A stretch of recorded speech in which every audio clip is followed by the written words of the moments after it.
What if the most powerful move you can make with an avoidant is no move at all? When you're drawn to someone avoidant, everything inside you screams to close the gap, to explain, to fix, to prove that you care enough for both of you. But that instinct, though deeply human, is exactly what keeps you trapped in their pattern. Avoidants don't respond to more effort. They respond to space. Not because they want to be chased, but because space is where their fear and their longing finally collide. To outplay, an avoidant isn't about winning or forcing them to change. It's about mastering your emotional center so completely that their distance no longer destabilizes you. Because once your peace stops depending on their presence, you stop playing their game altogether. Avoidants survive in dynamics they can control, usually through withdrawal, silence, or unpredictability. They use distance as a shield, not always consciously, but as a way to manage the terror of being known too deeply. And the moment you chase, explain, or negotiate for closeness, you unknowingly confirm their belief that intimacy equals pressure. That's how they stay safe, by keeping you guessing. So the real strategy is radical non-engagement. Not coldness, not manipulation, just calm detachment anchored in self-respect. It means you stop responding to silence with panic. You stop performing emotional labor for two. You stop mistaking stillness for rejection. You let their space be their space, and you fill yours with your own life. Here's what happens next. When you refuse to play tug-of-war, the rope drops. They lose control of the dynamic they've always relied on. Your calm exposes their chaos. Your silence mirrors their avoidance back to them, not as punishment, but as reflection. And that reflection is the one thing they can't handle or ignore. The paradox is that your stillness, your decision not to fight for their attention, creates the very emotional tension they thought they could avoid. Suddenly, they're the one who's thinking, wondering, feeling something they didn't expect to feel. The loss of someone who didn't need to stay to prove their worth. That's not a game. That's power through presence. It's emotional sovereignty disguised as silence. If you want to better understand how to deal with avoidance, then subscribe to the channel to know everything. You can't outplay what you don't understand. The avoidant mind isn't cold, it's terrified. What looks like indifference is often self-protection. Avoidants were shaped by early experiences that taught them one painful truth: closeness equals danger. Vulnerability once led to rejection, shame, or invisibility. So they learned to survive by being self-sufficient. Emotional distance became armor, independence became identity, and the idea of needing someone, that became the ultimate threat. When you understand this, their behavior stops feeling personal. You begin to see that their silence, their withdrawal, their inability to stay consistent, it's not about you. It's about them trying to stay safe in a way that makes connection almost impossible. Avoidants crave love, but only from a distance that doesn't endanger their control. They'll give just enough to keep you near, then pull away when it feels too real. It's not cruelty, it's fear disguised as control. But here's the paradox. They want exactly what they're avoiding. Genuine closeness, real trust, the kind that doesn't demand or overwhelm. They long for someone who can meet their walls with calmness, not confrontation. That's where your understanding becomes strength. When you stop trying to get through to them and start simply seeing them, without collapsing into their fear, you shift the entire emotional balance. To outplay an avoidant is to refuse the emotional bait. It's knowing that every withdrawal is a test, not of your worth, but of your stability. They subconsciously ask, can you stay grounded when I disappear? Can you hold your center without me validating it? And if your answer is yes, something in them starts to recalibrate. You become not a threat, but an anchor. Avoidants don't know how to exist in the presence of calm, emotional consistency. It disarms them, not through force, but through unfamiliar safety. They expect drama, pressure, pursuit. When you give them none of that, they're left with only themselves, their fears, and the possibility that connection doesn't have to equal loss of freedom. Understanding doesn't mean accepting mistreatment. It means you see the pattern without stepping into it. It means compassion with boundaries, empathy without enmeshment. That's how you begin to outplay them, not by changing who they are, but by staying fully who you are. The opposite of chasing isn't indifference, it's presence without attachment. When dealing with an avoidant, many people confuse emotional detachment with emotional power. They think that if they act cold, unbothered, or withdrawn, they'll somehow win. But avoidance can sense performance. They've built their lives on reading distance, so they can feel when yours is fake. What truly unsettles them isn't indifference, it's peace. It's the energy of someone who feels deeply yet refuses to lose themselves trying to be understood. Emotional detachment is a defense. Emotional presence is mastery. Detachment says, I don't care. Presence says, I care, but I won't chase you to prove it. And that distinction is everything. Because while avoidants expect rejection, criticism, or emotional chaos, what they don't expect is emotional steadiness. They don't know how to hold it, how to react to it, or how to control it. Your calm becomes the mirror that forces them to confront their discomfort. When you respond to their silence with stillness, not anger, not games, you disrupt the cycle. You show that connection doesn't have to mean control. When they retreat, you don't fill the gap with pleading or analysis. You hold your own emotional line. You stay present to yourself, to your feelings, without letting their withdrawal dictate your self-worth. That's the quiet confidence that outplays an avoidant far more than emotional withdrawal ever could. Avoidants often live in emotional extremes, either total control or total collapse. Your balanced presence challenges both. You neither smother nor abandon. You simply remain. And that's terrifying to someone who's used to others reacting to their distance. When you don't, they start to notice. They wonder why their silence doesn't create chaos anymore. They sense that you're not waiting for them to define the emotional atmosphere. And that loss of control feels like unfamiliar territory. This is the paradox. The less you perform, the more they feel. Because for the first time, the avoidant isn't reacting to someone's need. They're confronted with genuine connection that doesn't demand anything in return. That quiet steadiness is the one language they've never learned but deeply crave. Outplaying them doesn't mean you withhold love. It means you hold love differently, without needing to be chosen to feel worthy. Every time you chase, you confirm their fear. Every time you stop, you teach them safety. The dynamic between an avoidant and their partner often plays out like a loop. They pull away, you move closer. They go silent, you reach out harder. They retreat, you panic. And while that response is human, it's also the reason the cycle never ends. The avoidant's greatest fear is being consumed by another person's emotional needs. So when you rush in to fix, explain, or bridge the distance, it reinforces their belief that love equals pressure. The very thing you're doing to save the connection is the thing making them run faster. To break this pattern, you must do something radically different. Stay still. Not coldly, not passive-aggressively, just calmly still. When they withdraw, let them. When they go quiet, honor the space. This doesn't mean you suppress your feelings. It means you stop outsourcing your emotional regulation to their responses.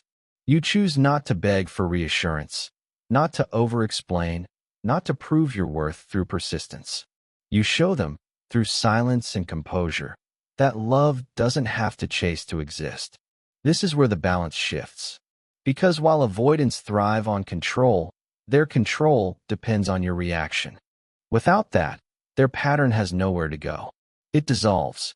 They expect you to fight for connection, so when you don't, they have to face the emptiness behind their avoidance.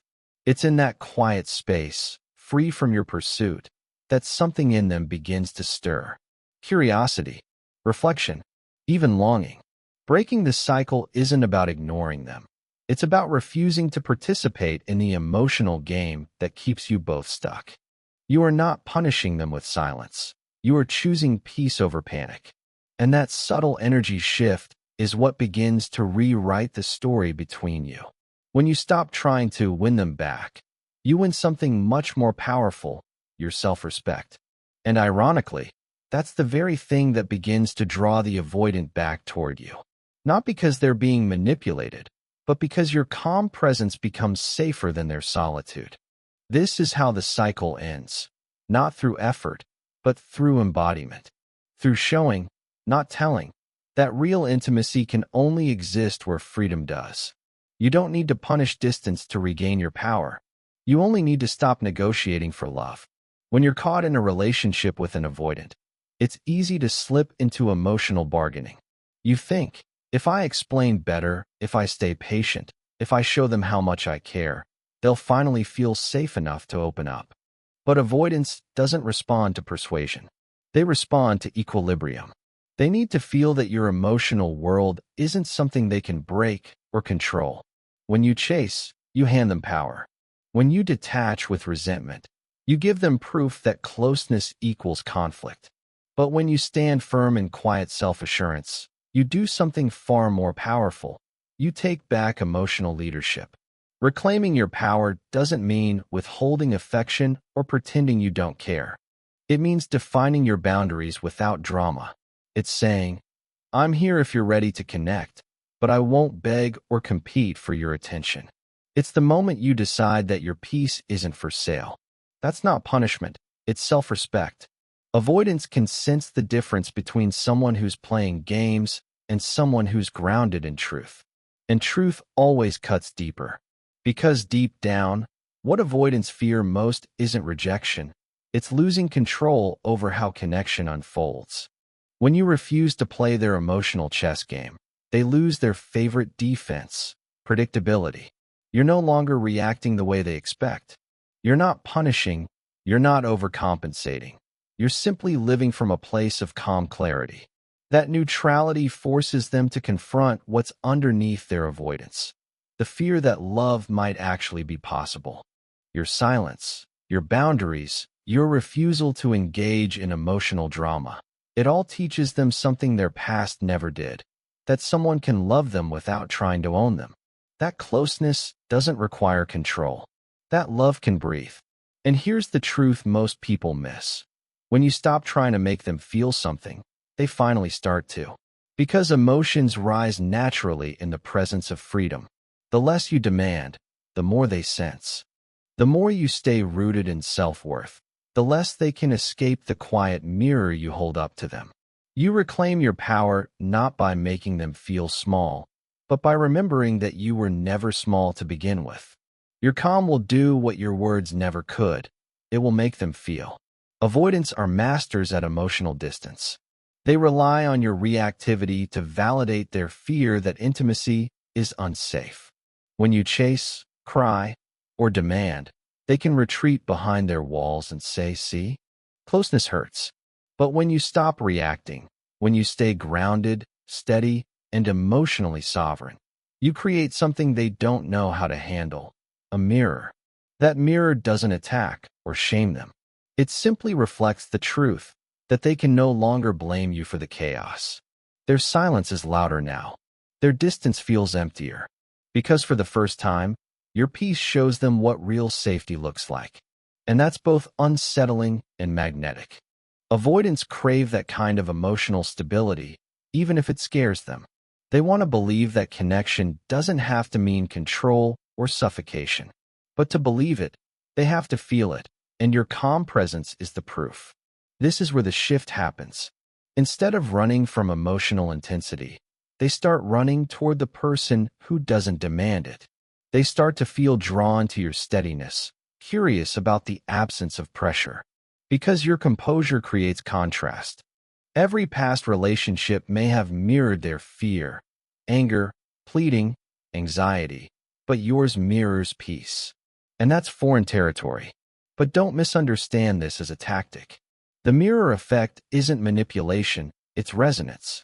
It's what happens when you stop managing their emotions and start managing your own. When you stay connected to yourself in moments that would normally make you spiral. That kind of energy is rare. It shifts the emotional hierarchy. You become the stable center. and the avoidant unconsciously begins to orbit your calm instead of retreating from your chaos. They may not say it. They may even test it again, pull away to see if your steadiness was real. But every time you meet their fear with stillness, something softens. The armor cracks.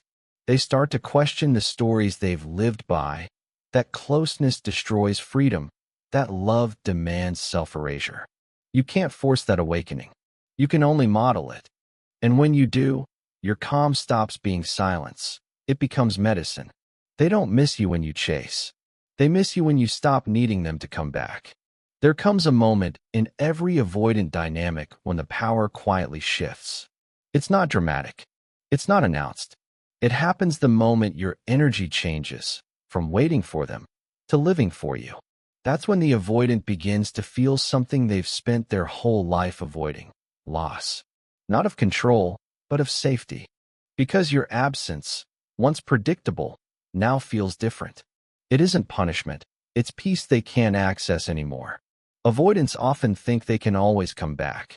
They rely on the emotional door being open no matter how many times they disappear.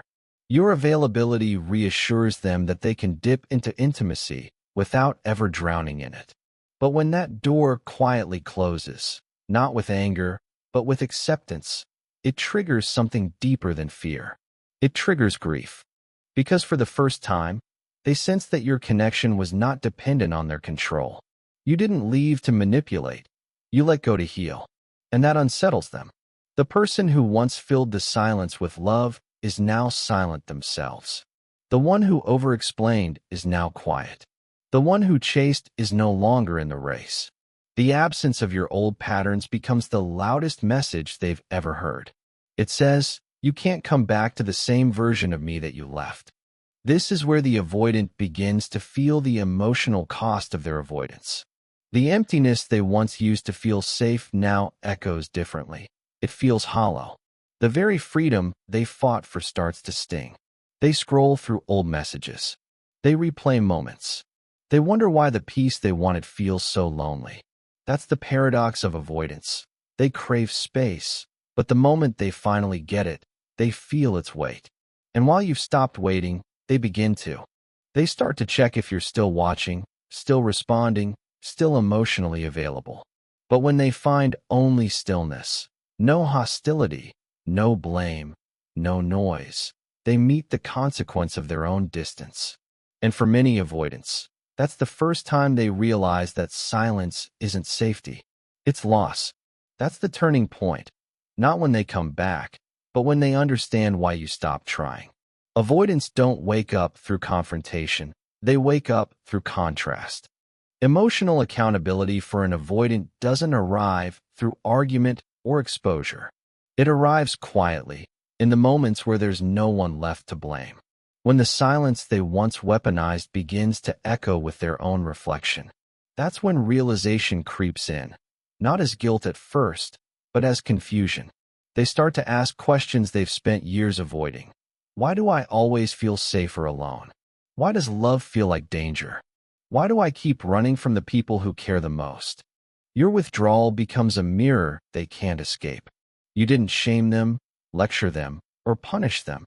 You simply stopped collapsing around their fear. That absence of chaos forces them to confront their own patterns. Avoidants are not inherently cruel. They are frightened. Their independence has always been a survival strategy, built to protect a heart that never learned safety in closeness. But when your calm no longer enables their defenses, the cracks appear. Their control starts to feel heavy. Their silence starts to feel suffocating. And for the first time, they start to sense the cost of their distance. This is where emotional accountability begins, not with apologies, but with discomfort. You'll see it in the subtle ways they start to show up differently. A longer reply, a deeper message, an unexpected vulnerability that seems out of character. They may not say I was wrong. They might not even understand what they're feeling. But what's happening is internal recognition, the quiet awareness that their avoidance didn't protect them, it robbed them. And this shift isn't just about them. It's about you too. Because your growth, your boundaries, your peace, They all create the environment where accountability can exist without shame. Avoidance can only grow in the presence of safety, not pressure. And your calm detachment has become the one space where they can finally see the truth of themselves clearly. You've taught them something their past never did. That love doesn't demand, it reveals. And once that realization lands, something inside them begins to soften, not for you to fix, but for them to finally face. Not every avoidant returns, but the ones who do come back different, or not at all.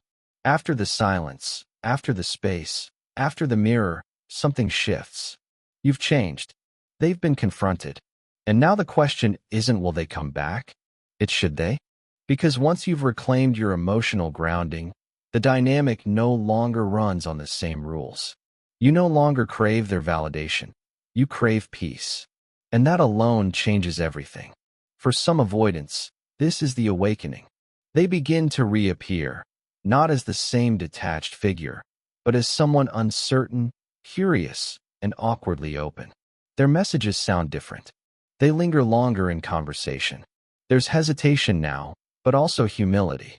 The distance they once used as a shield starts to feel like a wall they built too high. And when they sense your calm, your lack of urgency, it doesn't repel them. It draws them closer. Because you've become the embodiment of what they never believed possible. Connection without control. But not every avoidant crosses that bridge.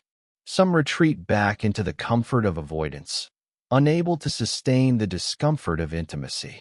And that's not your failure. It's their choice. Healing, for them, is optional.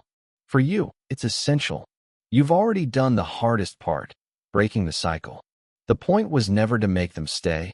It was to make yourself free. If they return, you'll feel it in their tone.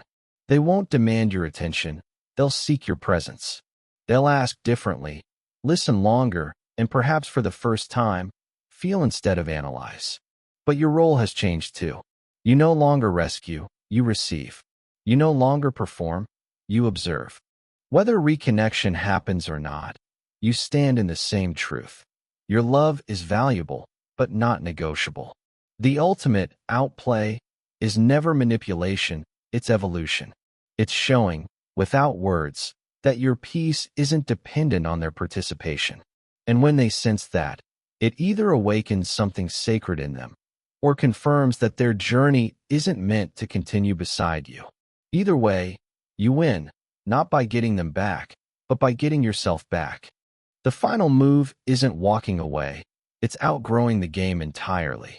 You don't beat an avoidant by being colder, smarter, or more detached. You outgrow the entire emotional system that made their approval matter in the first place. When you finally stop trying to win them over, something radical happens. You stop being reachable in the way they once knew you. They can text, reappear, test the waters, but you're no longer emotionally accessible through guilt, hope, or nostalgia. You've stepped out of their story. And that's not indifference, it's freedom. Avoidants thrive in emotional loops, chase and retreat, hope and disappointment, closeness and escape. But when you reach genuine emotional maturity, when you no longer need the closure or the validation, you become an anomaly in their world. You represent what they've always wanted but never understood. Stability that doesn't collapse, love that doesn't beg, presence that doesn't demand. That's why, even long after you've moved on, they still remember you. Because you didn't fight them, you reflected them. You didn't shrink, you stabilized.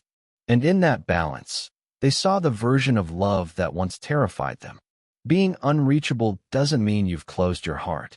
It means your heart now recognizes what it deserves: reciprocity, peace, and mutual effort. It means that love no longer feels like anxiety, and silence no longer feels like punishment. It means you don't chase what runs or plead with what hides. You hold space for what's real and release what's not. This is the ultimate outplay. Not revenge, not withdrawal, just evolution. You've shifted from trying to earn love to embodying it. You've stopped confusing chaos for connection. You've learned that sometimes the only way to teach someone what love looks like is to live it without them. So let them remember your calm. Let them feel your absence. Let them face the silence they created. Because your peace is now your boundary. And that's something no avoidant can control, replicate, or forget. If this message resonates with you, share it with someone who needs to hear it. Leave a comment about where you are in your own healing. And if you're ready to understand avoidance, not to chase it, but to transcend it, subscribe to the channel and keep growing with us.